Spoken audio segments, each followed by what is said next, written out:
Este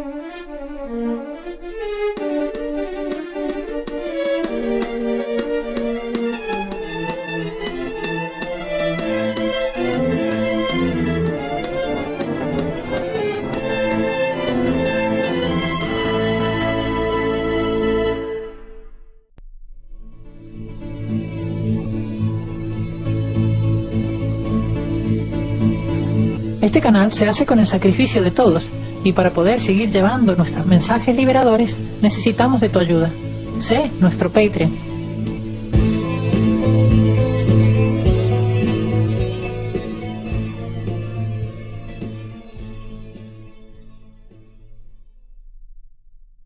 Hola, bienvenidos a Paleopolítica y Cultura. Hoy tenemos otra vez a Félix. Hola Félix, Félix Rodrigo Mora. Hola Félix. Hola, ¿qué tal?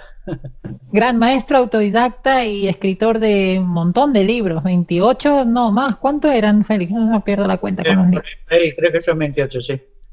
Hoy queríamos hablar con Félix, y tenemos dos invitados más también, al jurista y teólogo Javier Bustos. Hola Javi.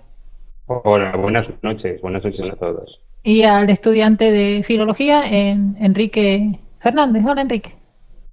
Buenas noches.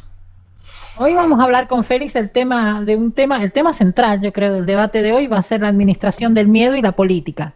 Pero antes quería entrar con Félix en una cosa que vi en su muro, el tema de esta gente, del incidente que tuvo con esta gente, con Isa Serra y con esta gente de Podemos. Nos gustaría que nos contaras un poquito qué pasó, Félix.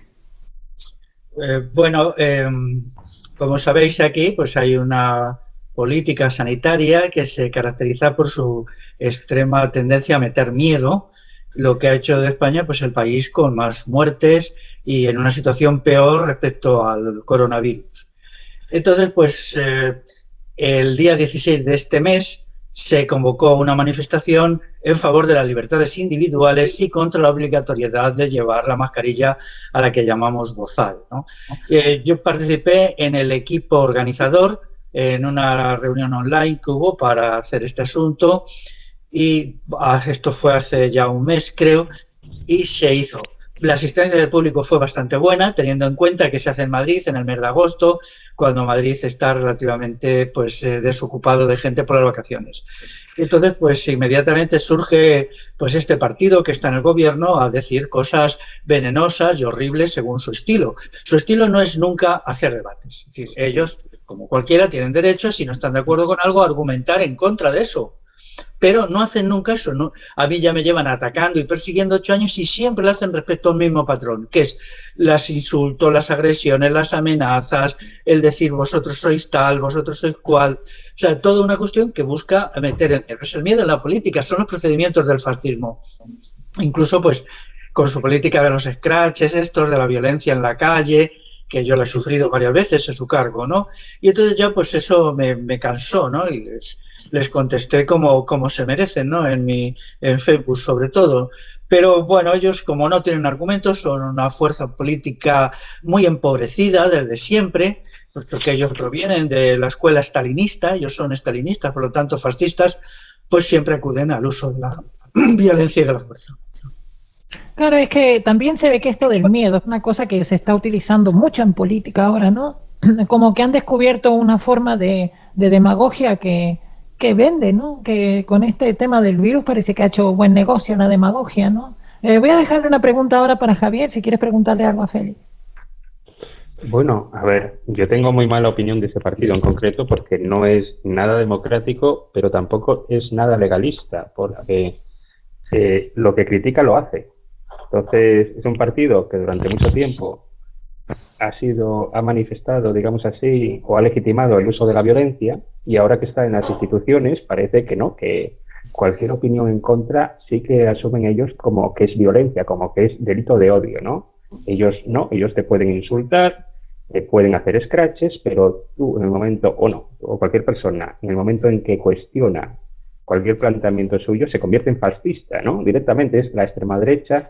Entonces yo quisiera preguntarle a Félix si esta ausencia de pluralidad, digamos así, de que solo haya un pensamiento único en la calle, si esto favorece a que surjan grupos cada vez más radicalizados que buscan, digamos, en la trinchera, pues el lugar de expresión y, por así decirlo, si pudiéramos acabar llegando digamos, a tener conflictos en la calle, porque todo lo que se reprime acaba saliendo por algún lado. Esa es mi pregunta, si al final esta gente lo que hace es producir violencia. Bueno, la violencia suya está ahora decreciendo, de hecho, porque cada vez tienen menos fuerza. No porque ellos no quieran ejercerla, porque ellos creyeron que podían hacer como una pinza, estar en el gobierno y seguir practicando la violencia contra todo el mundo, porque yo no soy de ningún partido político y ni quiero serlo, pero les estoy sufriendo desde hace 8 años, mucho antes de que existieran como tal partido, cuando eran ya un prepartido que se llamaba Contrapoder, ¿no? Muy vinculado a Venezuela y a Irán. Entonces, ellos siguen en su línea de violencia, de meter miedo, de organizar campañas espantosas por las redes sociales. Yo recuerdo la que me organizaron a mí en el mes de mayo de 2013, que fue espeluznante. Y no fue solo dirigida contra mí, sino contra mucha gente que al ver lo que me estaban haciendo a mí, pues ellos dijeron, ojo, que esto me lo pueden hacer a mí también. Entonces golpean a una persona para meter miedo en 1000, en 2000, ¿no? Y cuando no había ninguna base, porque ellos se inventaron todo un argumentario y puesto que ellos tienen equipos que se dedican a las redes sociales, equipos mercenarios, ya hay por ahí algún vídeo de algunos de los mercenarios de Podemos que trabajan 7 o 8 horas diarias inventando pues calumnias, injurias en las redes sociales. Y entonces pues ahora lo siguen haciendo. Pero hay un fenómeno que peor que esto, ¿no? Como ellos han cercenado el debate libre, lo que se ha producido en nuestro país es una caída de la calidad de los argumentos. Eso es muy claro, es decir, como no se debate, porque no hay intercambio, no hay agudeza mental. La agudeza mental surge de tú dices, yo digo, incluso están enfrentados. Pero cuando todos son insultos, calumnias, maniobras bajas, por ejemplo, lo que me hacían a mí y me siguen haciendo en las librerías que tengan mis libros, pues entonces ellos vayan allí, organizan un escándalo, se enfrentan con los libreros, les atemorizan y entonces los libreros o no quieren recibir mis libros o los esconden en un cajón solo para gente que cree que el librero crea o la librera que realmente está más o menos a favor mío, ¿no? Todo esto es terror de baja intensidad, pero que en un momento de crisis social se va a convertir en terror de alta intensidad. Yo eso lo tengo muy claro en violencia física, con palizas, violencia, tiros y tal. Eso lo tengo clarísimo y los hechos de los últimos 3 meses me lo han aclarado, ¿no? Me lo han confirmado. Hay una nueva Inquisición, ¿no? Que esta nueva Inquisición, no sé si será cierta, pero dicen que la frase esa de Churchill de que los fascistas del futuro se llamaran a sí mismos antifascistas no lo dijo Churchill, es mentira y todo lo demás. La frase, pero es así. Vamos a ver, yo, mis credenciales antifascistas, yo empecé muy jovencito en la política y, bueno, pues conocí el franquismo en los últimos años. Fui un perseguido, tengo un historial de resistencia antifranquista clarísima en los últimos años del franquismo y luego después también en la llamada transición, ¿no? Entonces conmigo toda esta gente ha pinchado en hueso, no solamente a ellos, sino este partido de Cataluña que, bueno, pues un partido que ya ni me acuerdo porque ha desaparecido del mapa, ¿no? Pero allí en Cataluña también son muy cercanos a Podemos y ellos han seguido ejerciendo la violencia. Entonces esto ya no lo vamos a consentir, porque, mira, en la manifestación que se hizo el día 16 de agosto había muchas corrientes diversas. Yo estaba bastante en desacuerdo con un sector de los que allí fueron, pero creí que en ese momento tenía que transigir y unirme con gente con la que pues tengo muy poco en común, ¿no? En defensa de las libertades civiles, del deber y el derecho de resistir a un sistema totalitario que te impone unas fórmulas sanitarios policiales que además desde el punto de vista sanitario son funestas, porque todo lo que se está haciendo aquí es súper negativo y lo prueba que somos el país del mundo con más muertes por millón de habitantes. Ahora, antes de pasar a la pregunta de Enrique, ¿qué pasa con Vox? ¿Vox no también juega el juego este del miedo un poco? Hay que reconocer que Vox lo juega menos. Es un partido nostálgico del franquismo, yo no tengo nada que ver con ellos, son anacrónicos, son pues eso, gente que se le ha parado el reloj hace 40 años, ¿no? Han recogido demagógicamente algunas propuestas populares, como es la oposición a la ley de violencia de género, bien, pero en concreto pues, son una parte de la nueva derecha, cercano al Trump, cercano a Bolsonaro, cercano a estos grupos, ¿no? Sí, tampoco hay que olvidarse que Bolsonaro y Trump son bastante escépticos de la cuestión de la pandemia, ¿no? De utilizar el miedo, incluso un poco al contrario, ¿no? Un poco como que siempre quisieron jugar el juego, y Boris Johnson también quizá, el juego de no parecer que quieren vender miedo, sino al contrario. Parece que esto del miedo yo lo veo un poco a la izquierda, no sé, Félix, ¿tú no lo ves un poquito como que se inclina hacia la izquierda, esta cuestión de la demagogia del miedo? Mira, sobre la pandemia, para acabar, yo tengo este libro que lo publiqué hace 3 meses, que me atreví, quiero decir, en el sentido de que yo nunca había escrito nada sobre cuestiones médicas, pero me atreví a explicar cuál es mi propuesta razonable, es decir, no la voy a repetir ahora porque el libro se puede conseguir a partir de una plataforma. Y entonces yo ahí hago una propuesta razonable desde el punto de vista médico. Yo no soy de los que niegan la existencia del virus, ni de los que me refugio en que el G5 lo está creando todo. Yo sí creo que el virus existe y todo esto, ¿no? Pero no, vamos a ver, una enfermedad no se puede combatir a base de pánico, a base de sacar todo el día en la tele terror y terror, porque el terror mata. Hay que dar confianza. Un médico tiene que dar confianza a su paciente y un sistema médico tiene que dar confianza a la población, ¿no? Y luego ya está el virus y yo aquí he analizado ciertas cuestiones. 2 meses después de escribir el libro 3, pues me parece que hoy mismo he estado actualizando mi libro, es decir, viendo en qué me podía haber equivocado, y la verdad es que no he encontrado ningún error mayor. Esta mañana mismo lo he estado haciendo en un ratito, ¿no? Entonces, la política del miedo, o sea, yo viví el franquismo se basaba en el miedo, la gente tenía terror, y se hacían cosas únicamente para que la gente tuviera terror, pues, por ejemplo, quiero decir, cosas tremendas que hoy nos parezcan tremendas. Por ejemplo, esto se lo hacían al padre de un amigo mío cuando yo era un chavalito, ¿no? Pues se lo llevaba a la brigada político-social de vez en cuando y le daba una paliza de muerte. El hombre volvía vomitando sangre, orinando sangre, pero se lo devolvían a sus familiares no directamente, sino lo tiraban en la calle. Llegaba el coche de la policía, lo tiraba en medio de la calle para que todo el mundo lo viera. Y luego era mi amigo, que entonces era un niño, y su madre, es decir, la esposa de la persona esta, que se llamaba Samuel, por cierto, aunque ya falleció hace mucho, pero quiero decir su nombre, ¿no? Simplemente porque él no aceptaba las normas políticas e ideológicas del franquismo. Pero la brigada político-social quería que se le viera tirado en la calle, que los vecinos lo vieran desde las ventanas, el horror de ver a una persona vomitando sangre, desmayada, que no se podía valer.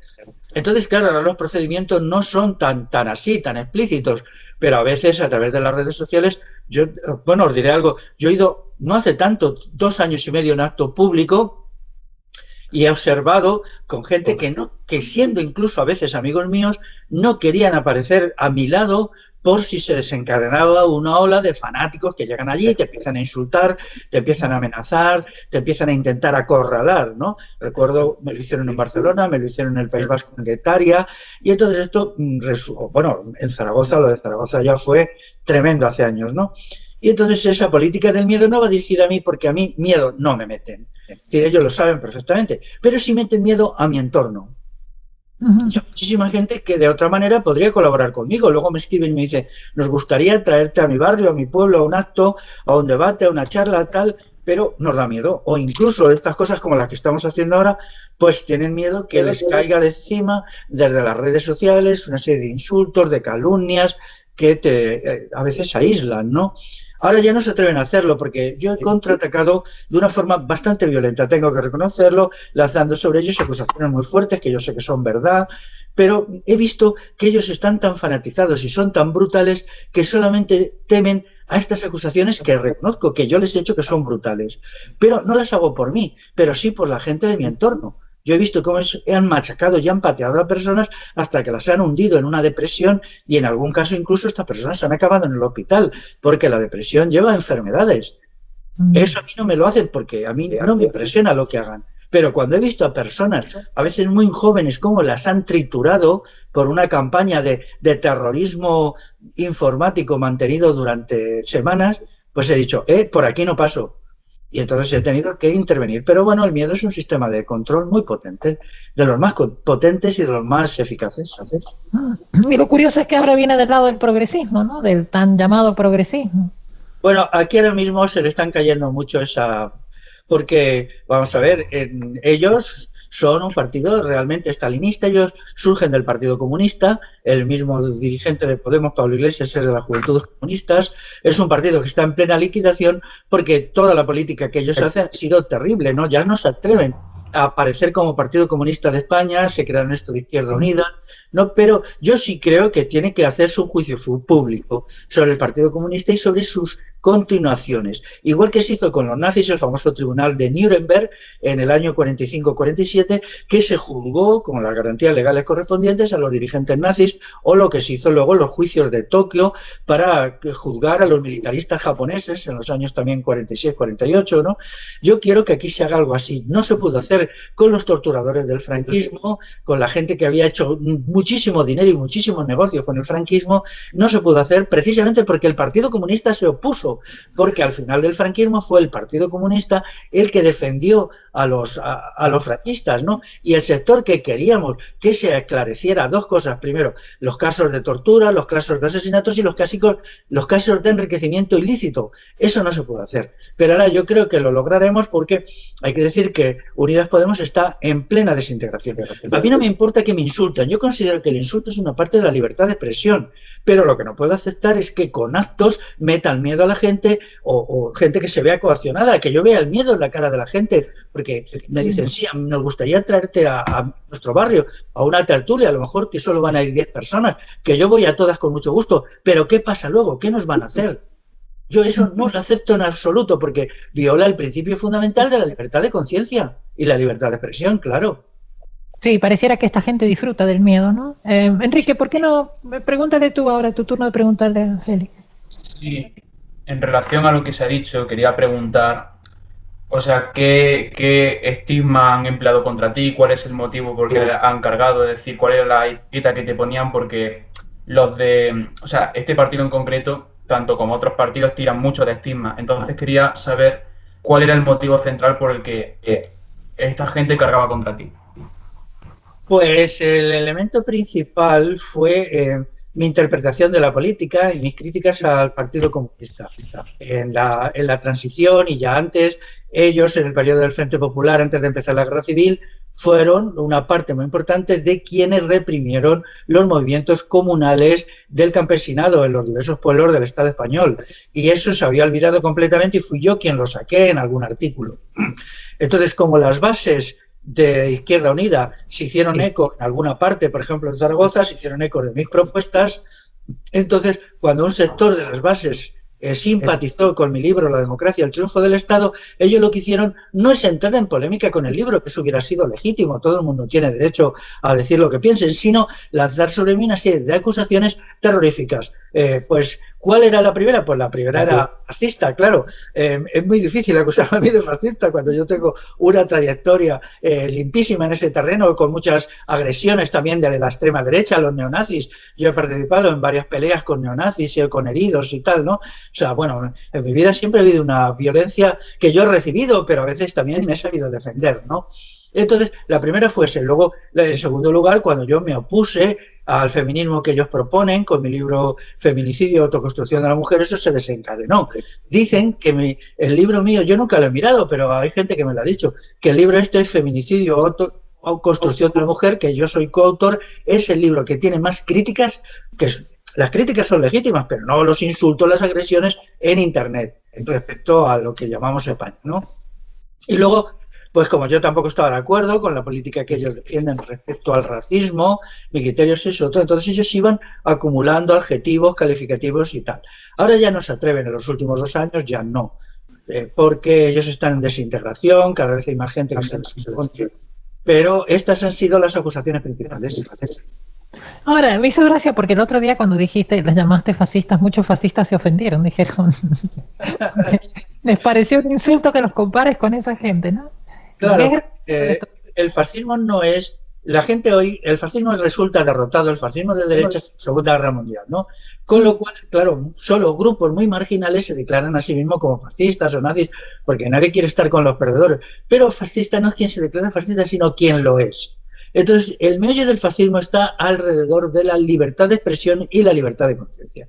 Cuando consideramos que eso son prerrogativas naturales del ser humano, que no se pueden negar a nadie, y cuando vemos que hay gente que las niega, ¿no? Acudiendo, pues esto, o sea, todavía el caso chusco de que hay librerías ligadas a Unidas Podemos que no aceptan mis libros, ¿no? pues si no lo aceptan, tienen que ser lo suficientemente erróneos para decir por qué. Lo que no pueden hacer es tirar la piedra y esconder la mano. Aquí tiene que haber un proceso de honradez, que cuelguen en su página web una nota de por qué mis libros los consideran, ¿no? Entonces yo les diría, vosotros tenéis un gabinete de censura, cosa que yo no he hecho nunca, porque incluso pues cuando, yo tengo en mi web tengo un sitio de críticas recibidas, lo que pasa es que a mí no me hacen críticas. Me acuerdo una vez persona ligada a ellos que me dijo, no, es que contigo no podemos debatir, porque si debatimos contigo perdemos. Dice, lo único que nos queda es la agresión. Digo, estupendo, y me lo decís en la cara, ¿no? Por lo menos en este caso, que eso sucedió en Barcelona, era gente honrada, incluso simpática, que decían, no queremos debatir, queremos solo taparte la boca como sea. Es que es como, si lo piensas, Félix, es como una enfermedad, es como un virus de la mente, ¿no? Que les hace sacrificar la razón. O sea, ellos tienen que sacrificar la razón, como las mafias, ¿no? Que tenían que sacrificar matar a un policía para demostrar que eran fieles. Bueno, en este caso tienen que negar la realidad para demostrar que son fieles a su cosa, ¿no? A su virus mental, ¿no? Quería dar una pregunta ahora a Javier, creo que es el turno de él. Sí, mira, a mí me parece muy curioso que estos precisamente ataquen a aquellos medios de libertad de comunicación, ¿no? Atacan en la universidad, hacen esos ataques cuando hay cualquier evento que se salga de lo que ellos defienden y encima justifican la violencia en nombre de la libertad. O sea, tiene su cosa, ¿no? Pero luego también el segundo instrumento que utilizan es lo que sufres, que es las campañas, digamos así, de boicot a librerías, a superficies comerciales, para que la voz o la voz escrita de cualquier otra persona que no defienda sus ideas no encuentre espacio para comunicarse. Que es esto, por eso tus libros y los de mucha otra gente, pues hay presiones a través de las redes, a través de multitud de gente que se dedica a entrar en la red a odiar a la otra persona. Entonces, digamos así, esta cantidad de gente o esta corriente que últimamente hay para sesgar, para silenciar a aquel que no piensa igual, ¿tú crees así que con el tiempo se puede provocar que España sea, digamos así, un estado donde fuera del pensamiento del gobierno, y ellos forman parte del gobierno, no se permita ninguna otra opinión contraria, que sea incluso calificada como delito de odio? Bueno, los delitos de odio es la cosa más fascista del mundo, porque hay ya un libro de un politólogo estadounidense que explica cómo los delitos de odio son un atentado a la libertad de expresión. Es así. O sea, realmente no se puede decir, no, es que esto es un delito de odio y esta expresión, no, la gente dice lo que en conciencia cree y luego después quien se sienta agredido o ofendido se defiende, ¿no? Lo que tiene que haber es una libertad para todas las partes y entonces todas las partes pueden expresarse. Eso sería la situación ideal en una sociedad libre, ¿no? Entonces, este libro, que es bastante interesante, porque además introduce reflexiones teóricas de altura, lo tengo por aquí, pero no recuerdo el título ni el autor, ¿no? Parece que los delitos de odio no pueden mantenerse, ¿no? Porque, vamos a ver, en la cuestión del racismo, ellos dicen, quien diga que no sé qué es delito de odio. Sí, pero vamos a ver, mi interpretación del racismo difiere muchísimo de la vuestra, porque yo he estudiado muy bien el asunto y tengo criterios muy distintos. ¿Por qué vosotros tenéis que aplicarme una etiqueta e incluso intentar llevarme ante un tribunal para que me condene por delitos de odio? Esto es que verdaderamente es delirante, ¿no? O sea, me recuerda al Tribunal de Orden Público de los tiempos del franquismo, ¿no? Pero yo creo que todas estas corrientes están perdiendo mucho, están perdiendo fuerza. Daros cuenta que desde que salió Podemos hace 5 años ha perdido la mitad de los votantes, ¿no? Y sobre todo están perdiendo prestigio, porque la sociedad sigue adelante, los argumentos se desarrollan y ellos cada vez están más empobrecidos. Ya se puede insultar, agredir, lanzar calumnias, amenazar, porque como no hagas esto te organizamos una campaña de odio. Es como una vez con una persona próxima a Podemos en un debate, ¿no? Yo empleé el término feminazi, sí, yo uso ese término y lo voy a defender. Y entonces uno me dijo que si yo volvía a usar ese término, que él abandonaba el debate. Bueno, pues abandónalo, hijo mío. ¿Qué quieres que hagamos? A mí me parece un hallazgo lingüístico estupendo, feminazis, y ya está, ¿no? Y abandónalo, pues yo no voy a abandonar porque tú lo abandones, yo no te voy a poner ninguna limitación en tu libertad de expresión, ¿no? Pero ellos, claro, vienen de esta corriente stalinista, de los tiempos de Stalin realmente, ¿no? Y luego de cosas horripilantes como puede ser hoy China, Es muy curioso, por ejemplo, la sociedad china actual, que es una sociedad basada en el Partido Comunista, en el marxismo-leninismo. El partido sigue existiendo, es el único partido legal. Bueno, hay 3 o 4 más que son títeres suyos, unos partiditos títeres, ¿no?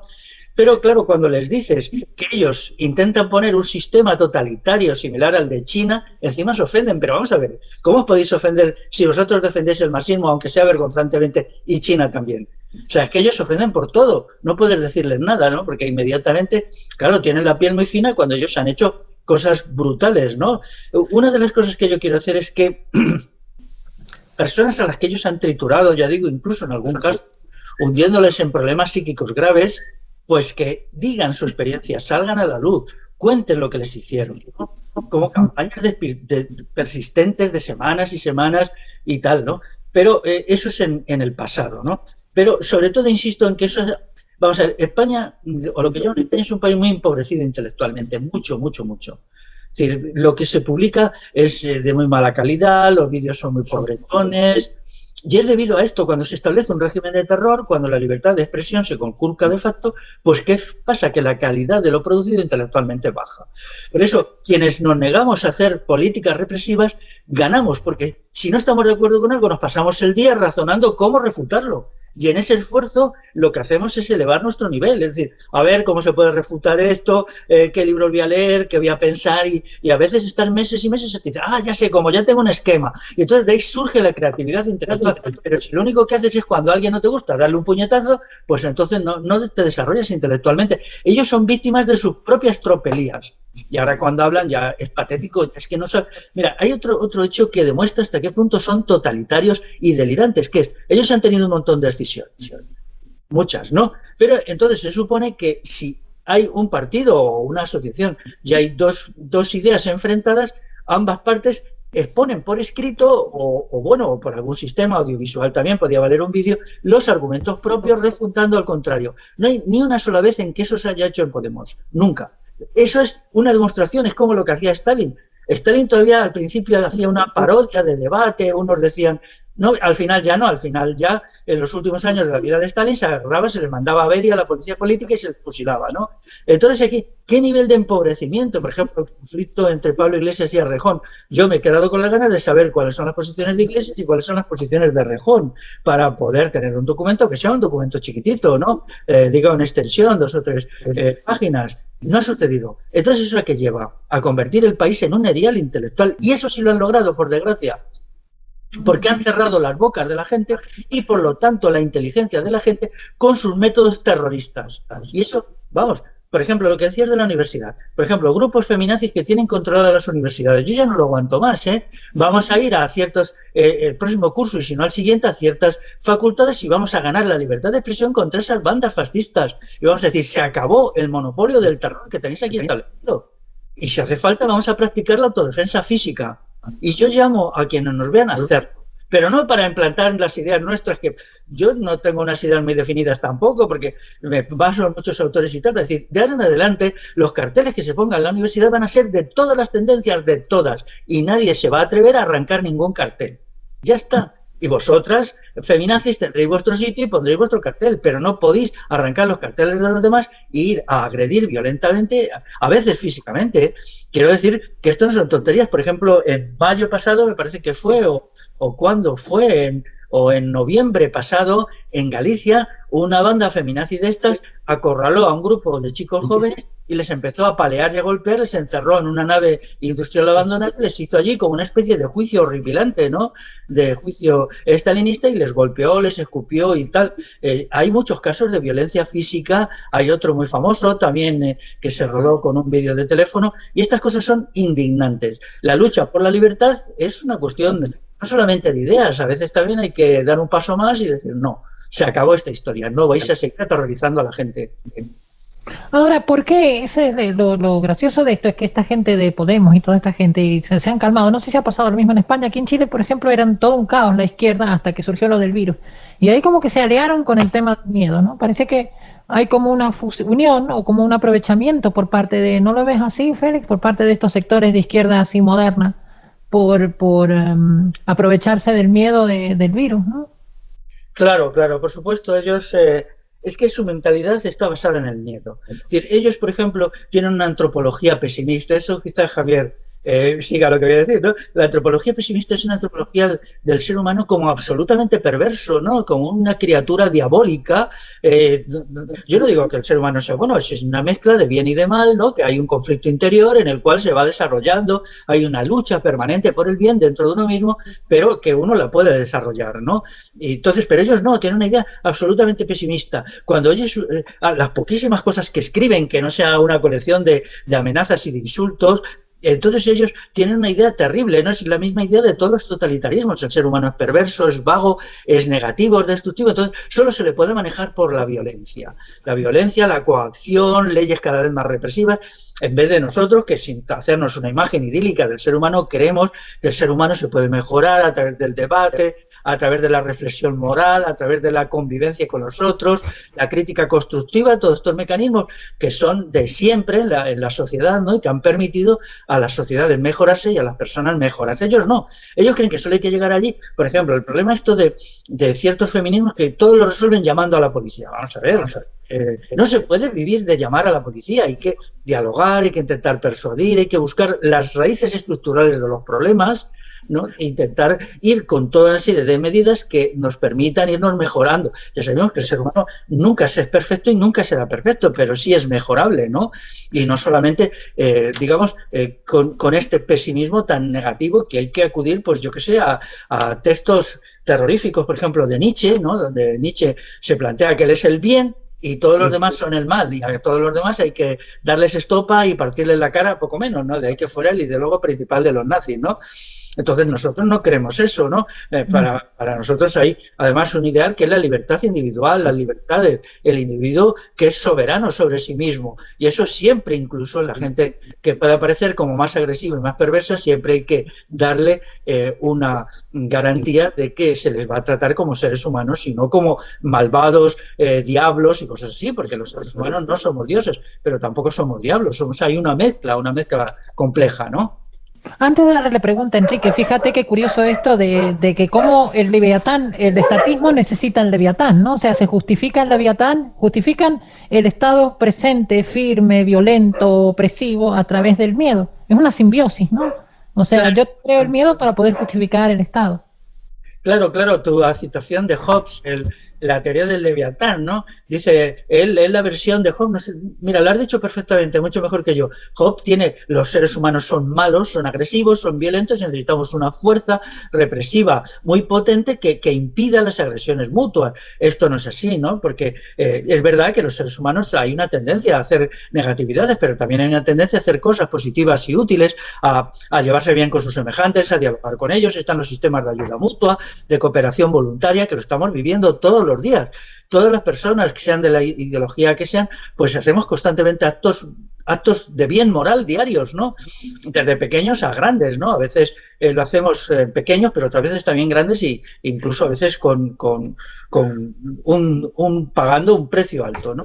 Entonces esto no se ve, ¿no? Y tenemos que recuperar esta noción de lo positivo en el ser humano, como ser mejorable, no como ser bueno, sino como ser que se mejora, ¿no? Y que es posible. Y entonces, porque si no, claro, no nos queda nada, y ellos, incluso dentro de sí mismos, tienen unas peleas horribles, unas reyertas espantosas. El clima es de sospecha. Bueno, a mí me cuentan cosas internas de Podemos que es que digo, madre mía, ¿cómo se puede vivir en ese infierno, en ese nido de víboras, ¿no? Cuando yo realmente, pues, yo le voy a decir, con la gente con la que me trato, yo me trato con mucha gente aquí, me da un trato súper bueno, ¿no? Es decir, la gente me trata con mucha afectuosidad, allá donde voy siempre me reciben muy bien, yo tengo siempre una relación estupenda. A mí me satisface mucho emocionalmente el trato que tengo con las personas, incluso personas que no conozco de nada, ¿no? Hace poco, por ejemplo, en un acto también de Médicos por la Verdad, a la salida se acercó mucha gente que veían mis vídeos, a saludarme y tal. Joder, casi me producía llanto el ver el trato tan bueno que me daba la gente, incluso gente que decía, no, pero yo no estoy de acuerdo con esto. Bueno, ¿qué importa? Las ideas no son tan importantes, el estar o no estar de acuerdo no es tan importante, lo que importa es el afecto mutuo. Yo valoro mucho la parte afectiva, incluso más que la parte reflexiva, ¿no? Nosotros provenimos de una cultura como es la griega, donde el intelectualismo pesa mucho, pero yo pienso que el cristianismo introdujo ahí una cuña muy interesante, que es la noción de amor mutuo, ¿no? El cristianismo introduce eso que faltaba completamente en la cultura griega y romana, introduce la noción de amor, ¿no? La noción de afecto, convivencia, todo esto, ¿no? Entonces yo soy muy afín a esa cosmovisión, ¿no?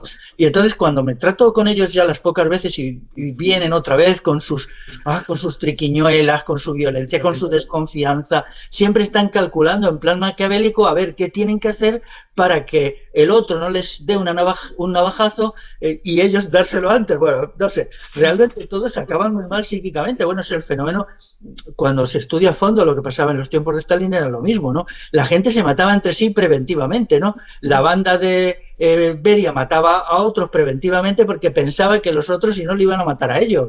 Realmente eso es un infierno, ¿no? Y conlleva un desgaste psíquico. Yo no podría vivir en ese mundo, ¿no? Pero parece que hay gente que sí, ¿no? Es el mundo de Maquiavelo, de Hobbes, tú lo has dicho muy bien, y también pues de Nietzsche, cómo no, ¿no? Que es uno de los autores más estúpidos. Yo Nietzsche es que ya no, pero hace años me indignaba, porque además es de una ignorancia tal, él ignora los hechos de la historia, es un charlatán, ¿no? Me alegró mucho que mi amigo Nicolás González Varela sacara el libro Nietzsche contra la democracia, porque él ahí le despelleja a Nietzsche, ¿no? Es que le deja hecho cachitos, ¿no? Y desde entonces ya dije, bueno, mira, como Nicolás ha hecho cachitos a Nietzsche, yo ya me olvido de esto, ¿no? Pero y fue muy interesante, ¿no? También, por ejemplo, un filósofo tan interesante como es Eleno Saña, también cuando ha hecho cosas contra Nietzsche, contra Heidegger, el ideólogo del nazismo, ¿no? Este hombre que ha escrito un libro muy interesante, Eleno Saña, ¿no? Contra Heidegger. Pues bueno, todo esto quiero decir también, por si alguien nos escucha, que recomiendo el libro de Eleno Saña, El breve tratado de ética. Es un libro que a mí me gusta mucho, ¿no? Su libro sobre ética. No es el libro que yo escribiera, porque vamos a ver, tenemos que entender esto. No es el libro que yo escribiera, yo lo escribiría de otra manera. No estoy de acuerdo con todas las cosas que dice y sobre todo con el enfoque. Pero nosotros queremos crear una sociedad de la libertad. Y entonces nos vamos acercando desde diversos puntos de vista. Yo no voy por ahí haciéndole a la gente un examen de pureza y no reacciono según... A ver, este que dice, ¿en qué coincide conmigo o yo coincido con él? No, yo digo, hay una situación social y esta persona está haciendo aportaciones útiles aquí y ahora, luego yo la apoyo, punto, ya está, ¿no? Y luego, en un segundo lugar, a lo mejor un mes después me di cuenta que no estoy de acuerdo y creo que eso es la forma de crear una comunidad popular integrada, plural, colectiva, en donde vayamos haciendo avances a una mejora progresiva de nuestra conciencia. Turno de Enrique, me gustaría...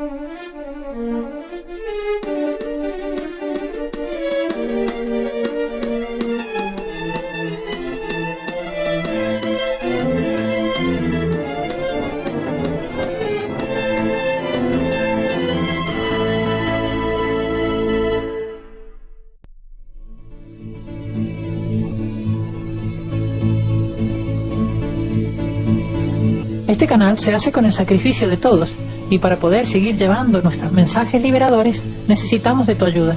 Sé nuestro Patreon.